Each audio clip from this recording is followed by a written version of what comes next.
Where's my book?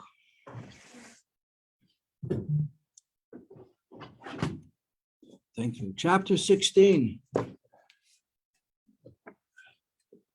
How many weeks do we have after Shavuos of class? After Shavuos, I think it's like 1 week, 2 weeks. That 2 weeks. Okay. So we should be able to do 2 more chapters. Hopefully. We will share.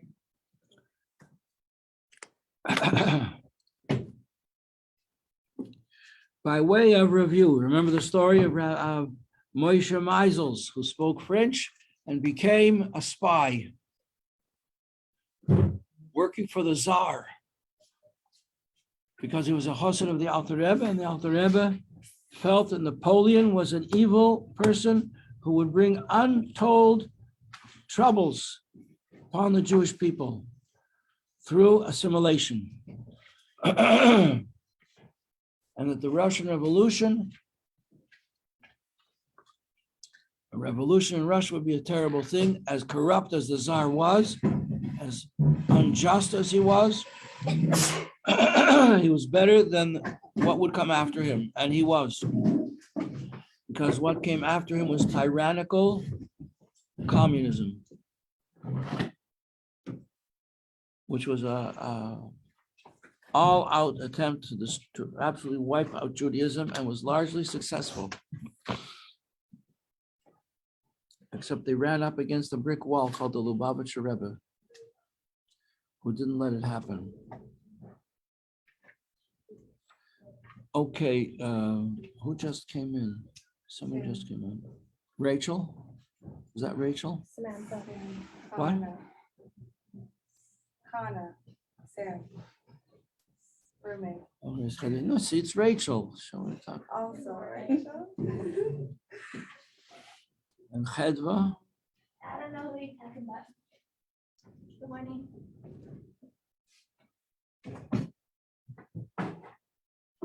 Okay, so the essential thing he says here, chapter 16, is to know, girls, if you go away and you meet somebody in the rest of your days of your life, and you tell them that you spent a year learning in Lubavitch, and they'll say to you, and what did you learn? You'll wonder, what did we talk about?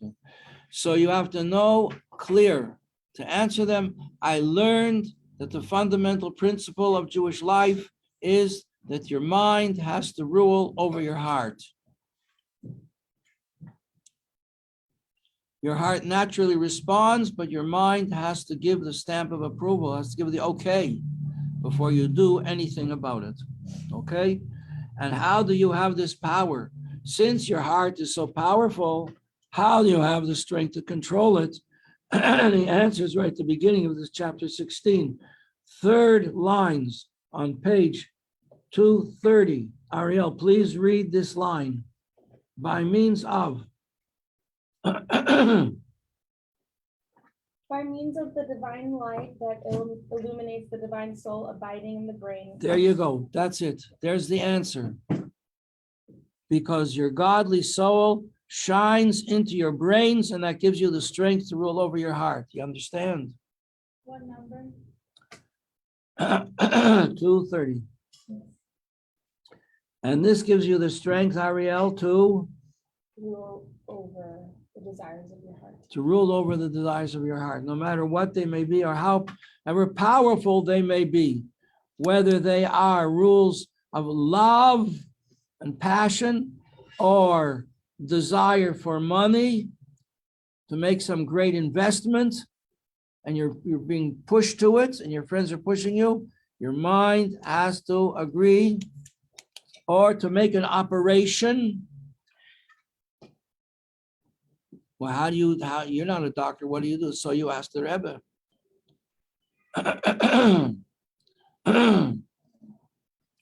I told you a story last week of this extraordinary case where a child had swallowed an open safety pin and got stuck in his throat. And the doctor said the only way he could remove it was dangerous in the extreme, but otherwise he had no way to remove it except through surgery. And the father said, okay, you're an expert. but I'm going to ask the Rebbe. The Rebbe said, don't do it. Let me speak to the doctor. The doctor said, I'm not speaking to any rabbi who's going to tell me what to do. So the Rebbe said, let me speak to the doctor in charge of the emergency room where the child is located. And the doctor agreed. And you know what the Rebbe told him? I told you the story last week. Who remembers? A magnet. He said, insert a magnet down the throat and it will easily extricate the pin without surgery. And when the doctor heard about that, he said, that's a miracle. And it only happened because of the holiness of your Rebbe. It was brilliant, just so simple. And okay, so that a lesson in how the mind rules over the heart, that the father who was so nervous for the safety and life of his son held his nervousness in control in order to ask the Rebbe. One time I didn't do that. My daughter was expecting, she was giving birth. She was in labor. And it was Friday afternoon. And the doctor said, we have to, the child is called breech, coming feet first. And we have to do a cesarean. We have to cut open the mother and remove the child. And they were very threatening to me. We don't do it. We can't. So I said, okay.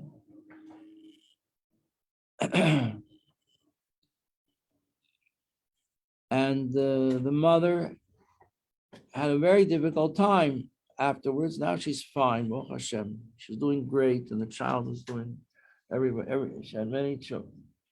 My wife was able to have many children afterwards, even though she'd had this operation.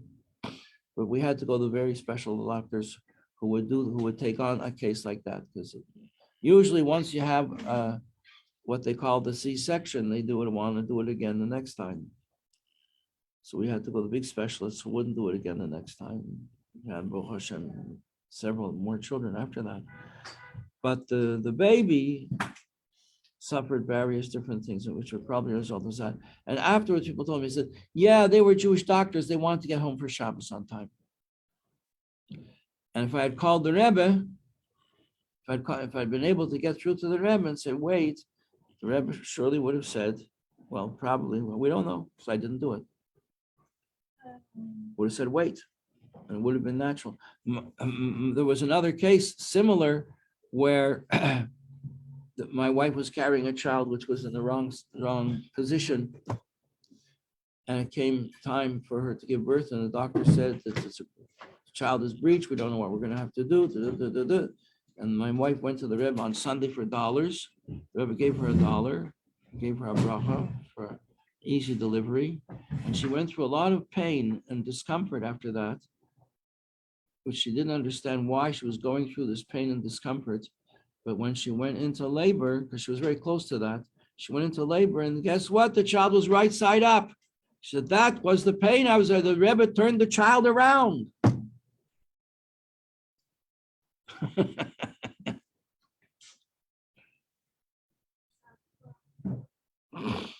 Okay, bottom of page 230. Hedwa, you asked where we are. Are you with us? Yes, I am. You can read that paragraph. The mastery of one's nature. The mastery of one's nature and desires is achieved when he meditates in his mind on the greatness of the blessed infinite God, so as to create through his understanding a spirit of knowledge and fear of God in his mind. Okay, let's consider, what are we talking about here? We're talking about meditating, thinking about the greatness of God. That's number one. We discussed that in great detail, how to do this, what you should do.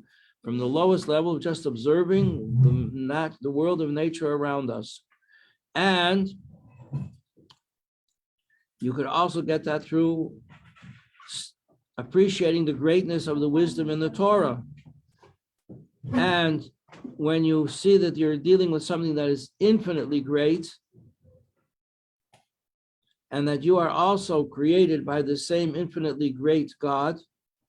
So this leads to your mind, the Bina in your mind, like Bina Rivka, the Bina in your mind, let's leave it Rivka, to my granddaughter's Bina Rivka, to understand, to have an understanding and a spirit of knowledge. So we know that knowledge, understanding is Bina, and knowledge is Das. Das means, what does Das mean? Does anybody remember? Das means connection, not forgetting the idea, not getting distracted, keeping it focused.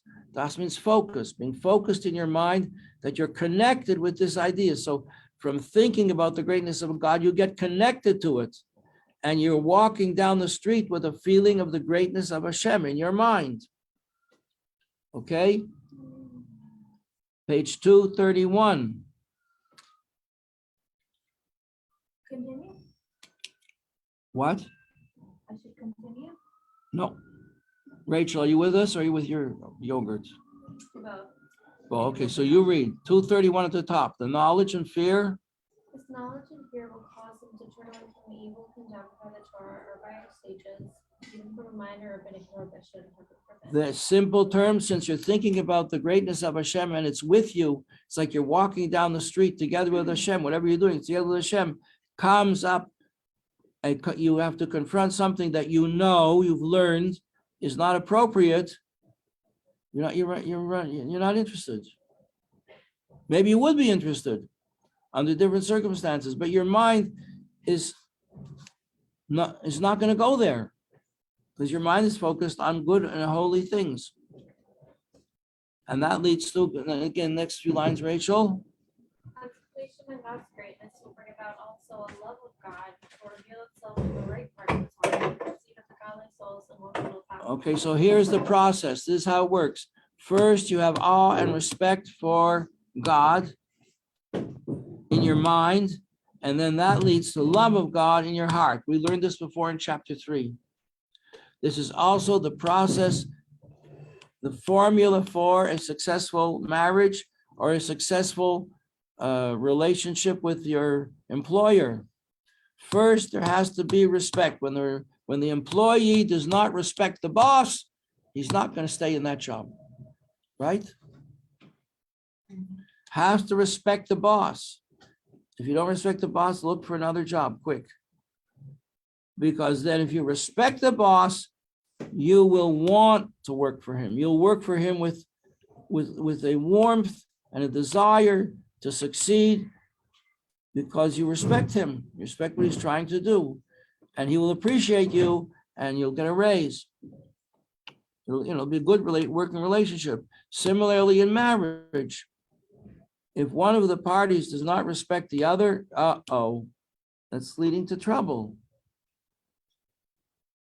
Love without respect just doesn't work. Doesn't work. Because the person when respect is lacking, so then you get snide comments and criticism. Everything the other person feels everything I do is wrong. No appreciation. So then they have no desire. It becomes like a downward spiral. Okay, but the opposite is where there's awe, then and appreciation, then there is love. That is next set of Hebrew lines, page 231, third set of lines. What kind of desire?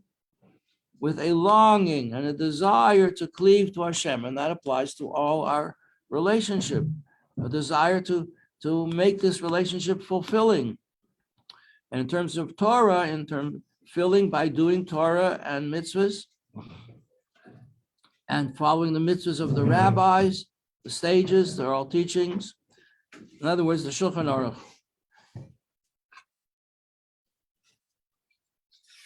Moving right along, page 232. So that's number 1 point. Number 1 point is, again, summary.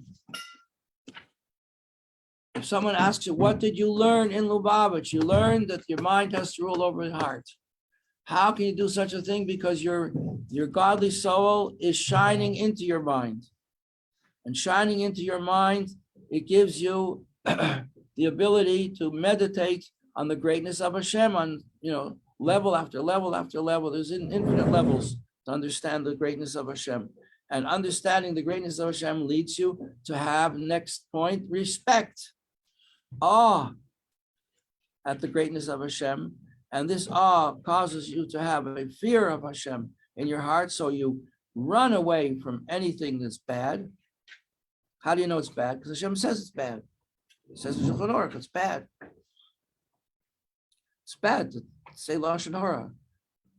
It's bad to turn a blind eye on someone in need. It's bad to make fun of somebody else. It's bad to cheat, to rob your employer. Okay, so you run away from bad, and because you appreciate and respect the other party in your workplace, in your marriage, or Hashem in your service of God, that leads you to a desire to be connected to Him. That's chapter A, point A in the chapter. Now, point B. Furthermore, that means we're coming up to a new point. Little attendance here. Sarah Mora. Snuck in. Tova, did you come here? Yep. Yes. We're up to date. Chaya Mushka.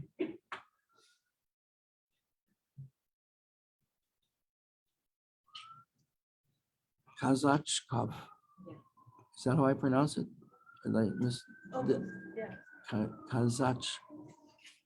Kazachkov, son of Kazach. That's right. Zayda Kazach. Yeah. Was that a real name or a nickname? Short for something else, like your high school. They called him Kazach. Krishna Zalman. It was a nickname. It was a nickname. Yeah. So interesting. Okay, keep it, but hey, how's your trip? Great. Yeah. Tova is going incognito. What? I said Tova is going incognito.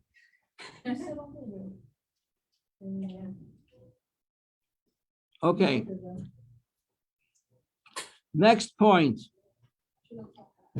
Let's say a person feels, I don't have, Rabbi, I can't do this. I can't think of, I don't have the brain power for all this. It's very abstract. It's hard for me to think about what you say, the greatness of Hashem. So when you do it in class, it's fine, but when I have to do it, it doesn't happen. So the Alter Rebbe says, even if your intellect and understanding cannot produce love of Hashem in your heart, it doesn't happen. I have respect of Hashem. I don't feel love of Hashem. Come on. I don't. I have to be honest. I don't feel in my heart love of Hashem. Well, I don't know if any of you girls would say that, because when you lit Shabbos candles, you came with the Machon, you lit Shabbos candle. Don't tell me you didn't feel love of Hashem. I don't believe it. But there are other times that you don't feel love of Hashem. You try to do what it says in the Tanya. So let's say a person says, I don't feel love of Hashem. I do what I have to do. I do what I must. And I know I go through the motions because I know they're the right motions, so I do them. But I'm not motivated by love. I see some people, they love doing Torah and mitzvahs. I don't know. So the Alter Rebbe says, don't worry. If you don't have this love, like a fiery flame in your heart that gives you a desire and a longing and a passion to do mitzvahs in order to cling to Hashem, because the only way that you can be connected to Hashem, we learned this in chapter 4, the only way to be connected to Hashem is through doing Torah and mitzvahs. Like two people embracing, each person has a set of arms. One puts his arms on the other, and the other puts her arms around the second. You embrace with your arms. How do you embrace Hashem? You don't see him in the street. Right? So Hashem also has arms. What are the arms of Hashem? Samantha. The arms of Hashem, it says in the Zohar, the limbs of the king are the mitzvahs of the Torah. The mitzvahs of the Torah are the limbs that people say, what does Hashem look like? Do I know what Hashem looks like? If you put all the mitzvahs together and made them into a structure, an intellectual structure, and you could flesh out that intellectual structure, you know what you'd have? You'd have the Kitzur Shulchan Aruch. You'd have the Shulchan Aruch. The Shulchan Aruch is the image of God. He creates us in his image. He gives us physical limbs that we can do everything in the Shulchan Aruch. So the Shulchan Aruch is his limbs. We do it with our limbs, and we're clinging to him. And people see you and say, "Oh, she's a religious girl. That's so beautiful." You go on the subway and everybody's behaving like who knows what, and you're sitting there quietly saying Tehillim and not looking at things you shouldn't look at, and not making a lot of noise and not talking nonsense and gossip and so on. And people notice, and it makes an impression on them. It shows them that there's a God in the world, and you are a living, breathing embodiment of what God is all about. So, let's say you don't have the desire and the passion to cleave to Hashem with this burning love. So then what's going on? You learned, you studied, you understand, you don't feel love. What's happening? What's going on? Okay, 4th Hebrew lines, page 232. Chaim Menashe, get your book quick. Make it snappy. 232. I used to have an aunt who used to say that, make it snappy. That was her favorite line. Okay, who are we up to? Liba, you read? How about Hannah? Are you with us? Hannah Kovtunenko. Wow, Hannah, how was that pronunciation? Your last name? You're getting there. Is mommy still here? Your mom's so cute. I wish I could speak Russian and Ukrainian because she's so cute walking around. I smile and wave at her though. Do you know where Uvrich is? Uvrich? You heard of that? No, you don't know. Uvrich.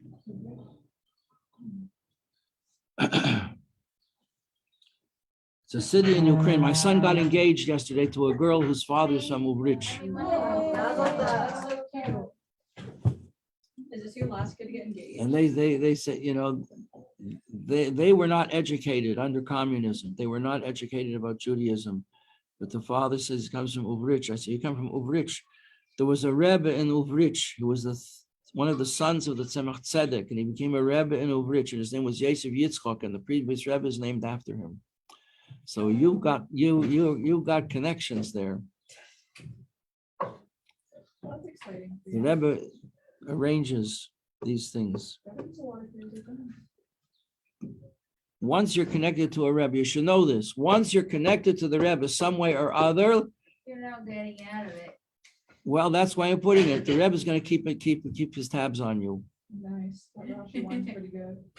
The Rebbe is going to keep his tabs on you. Somebody asked the Rebbe, so it's such a shame you don't have children. She says, no, I have a lot of children. He said, where are your children? She said, my children are in 770.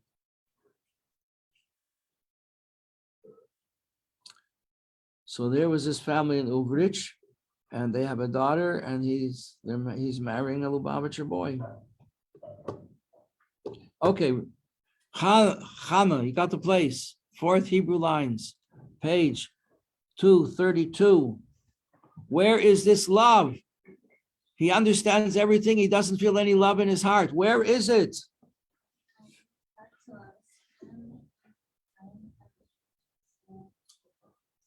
Recesses of his heart. The love is hidden in his mind in the recesses of his heart. Now the Rebbe is going to reveal something here absolutely extraordinary. You've never imagined this. You would never know about it. But you see, Hasidus is very psychologically oriented, because Hasidus traces things back to their root, and then to the root of the root, and the root of the root of the root. So where did this love go? He compares it here to a woman who is expecting a child.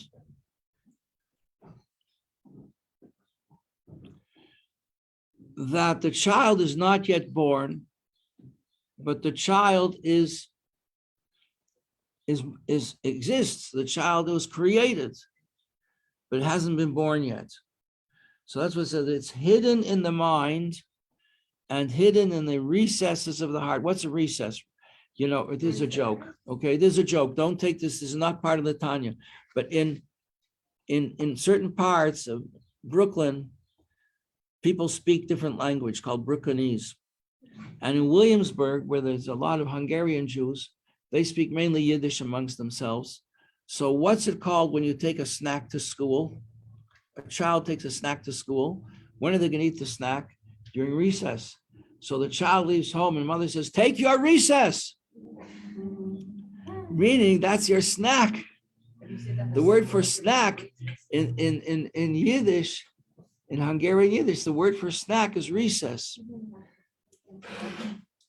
How do you like that? So, but this is a different recess. The recesses of the heart means the deep hidden levels of the heart. So that's where the love is, because love is in the heart, but it's not revealed in the heart. So it's there, it's hidden in the heart, like a baby is in the womb, hidden, waiting to be born. So this is a love that's waiting to be born.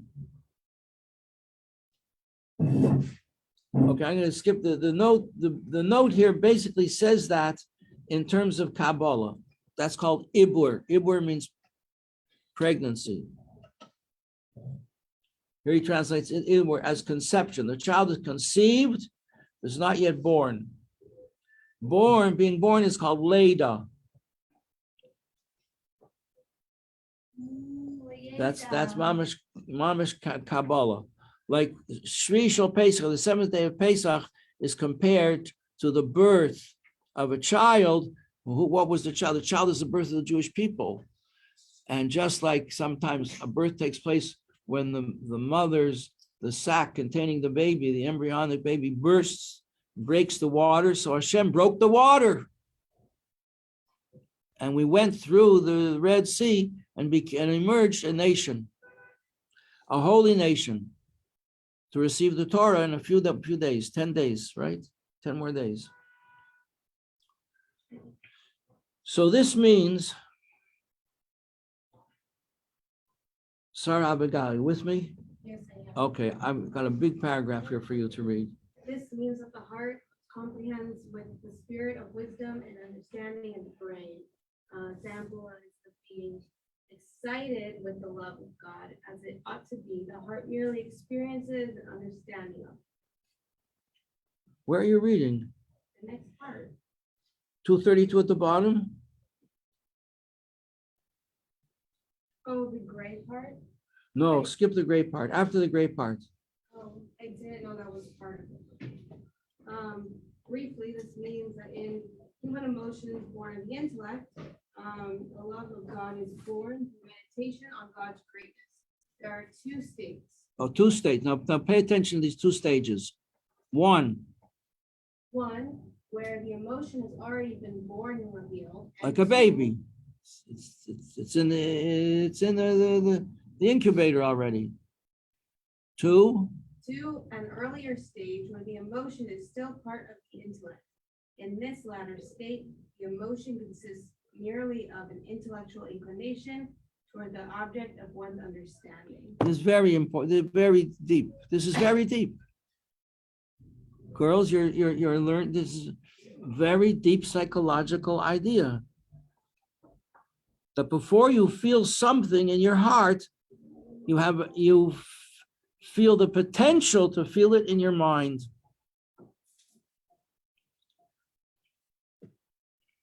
Skip the whole next paragraph because you want to keep on moving. And now the Rebbe goes on to describe this, which is amazing. It's absolutely amazing. Go on, keep on reading, Sarah Abigail. This means that the heart comprehends with the spirit of wisdom and understanding in the brain.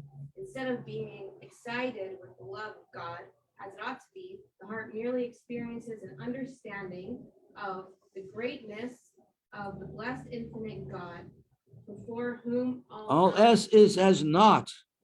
Yeah. Nacht. That's from the German. Nicht. So that came into English when the people originally lived in England were Germanic people, Ashkenazim, called Angles, Saxons, Celts, and Jutes. And they were conquered by the French. So English is a mongrel language made up of French and Germanic. So that's why you have a word like Nacht.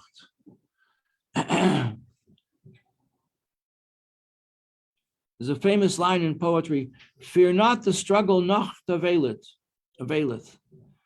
Don't ever think that your hard efforts are for nothing. Fear not the struggle Nacht availeth. Don't ever think, don't give up, never give up. Keep up the struggle. Nacht. So before whom all else is as not. You don't pronounce the GHT. What other word is like that in English? God. Fraught. Though. Fraught with dough, yeah. God. Or you don't pronounce the GH. Okay, so since what are we talking about here now? You have an appreciation in your mind. That's Bina. Your mind is Bina. Chachma is inspiration. Bina is understanding. You understand, and you're not getting distracted from this, that it makes sense that you should have a feeling of appreciation and respect and love of Hashem, and you don't feel anything. You go through Rebbe, you complain, Rebbe, I learned Hasidus, I don't feel anything. I go to Daven, I don't feel anything. So Rebbe said to this Chassid, well, what can I do if you daven to Hashem before you daven to Hashem? Like when you're learning, you have a big love for Hashem, but then when you go to apply, you lose it. So this means that in your mind, you understand, it's clear by you that the Eibishter is so infinitely great that makes a lot of sense that the whole world is nothing compared to him. What else do you want to be connected to besides sushi and yogurt? Nothing. So therefore, it would be reasonable, logical, next paragraph, reasonable, logical, appropriate unto him, blessed be he, that the soul of every living creature, every living thing should desire to cling to the source of its life and become absorbed in the divine light of Hashem. So everything wants to cling to its source. And that's that wonderful surge of feeling that you have when you come into Mechol Chanav, Mechol Yadus for the first time, and you feel this inspiration, and you say, I'm home, this is where I really want to be. Page 234. So what do we have here? We have here that in the mind, I understand it's appropriate, and in my heart, it doesn't come out, because it's like the unborn child. The child is there, just it didn't get born yet. So it's similarly, page 234, appropriate. V'gam nafshe ruche, the levels of the soul, and nefesh, ruach, and neshama. So it's not just in his mind, his nefesh and his neshama, asher b'kirbai, within him, yaseh lahen liyes kleis elav. It would be appropriate for them to be yearning to be connected to Hashem. I understand that's the way it ought to be. V'hasheka, with a longing, v'hafetza, and a strong desire, latseis min artikon, to leave the sheath of the body. It's my body doesn't feel anything. My physical heart doesn't feel anything. I wish I could get out of it and live the way I feel and express what I feel. The poet, English poet, you put in an expression, I forget how the whole line goes, part of it, pregnant to speak, he says. Like I'm pregnant to speak, but I can't get the words out. Like, I know the answer, teacher, I just can't say it. So I don't have the words. So what is this sheath that constricts the neshama, doesn't allow the neshama to express itself? That is your physical body, and it prevents a person from cleaving to Hashem. And that's why it says, Raksha Bal Korcha Atahai. Against your will, you're alive. What's that referring to? Nobody feels they're alive. Against their will, they're alive. I mean, against their will, against the will of their godly soul. Their godly soul is alive, but it can't break through. And he compares this to deserted widows. What are deserted widows? It's a very sorry case. But this is the way the Jewish law works. Are you talking about? And there are organizations that even try and help people in this situation, but it's a sad situation where a woman is bound to a husband who has left her, and she doesn't know what, she can't get remarried because you're not allowed to marry two men. So she married one man, and now there are different scenarios. One is natural and tragic. Person gets killed in war, or he goes off on some expedition, hunting or whatever, an expedition of exploration. One tries to climb Mount Everest and never comes back. And nobody knows what happened to him. Maybe he was killed in an avalanche. Maybe he's still surviving somewhere. Maybe he's not. We don't know. So the woman cannot get remarried because she's married to him. And there were cases like this after the war, after the Holocaust, where people had been killed and survived. Sometimes they lost their memory, or sometimes they were just so physically destroyed that they never were able to find a place in society. And their life was just so overwhelmingly difficult until they built themselves up. And nobody knew what happened to them. Nobody knew. There was no evidence. Nobody saw that they died. Nobody could testify that they died. And here's a woman all alone. She was married before the war. She was separated from her husband. She survived. She doesn't know what happened to him. 2, 3, 4 years go by. She goes to the rabbis and says, can I get married? My husband, I don't know where he is. He never came back after the war, and there's no evidence whatsoever that he was killed. Am I allowed to remarry? And they give her permission to remarry. And this happened. And they remarry, and they have a few children, and all of a sudden the husband comes back.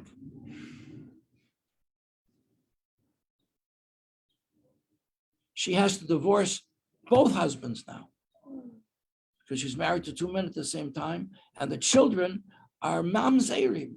They can't marry anybody except another mamzer. Or I think a mamzer is allowed to marry someone who wasn't born Jewish and becomes Jewish. It's a very tragic situation. That's called a widow, a living widow. Sometimes, unfortunately, it's done not out of acts, tragic circumstances like this, but sometimes it's done out of cruelty, where a husband wants to torture his wife and refuses to give her a divorce. And if she doesn't get a divorce, she can't marry somebody else. She's married.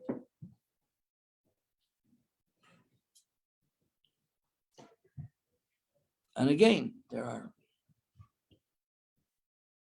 I know of an organization that it says in the Torah that you're allowed to take extreme measures to convince a person to give a divorce. But it's against American law to do that. You can go to jail for it.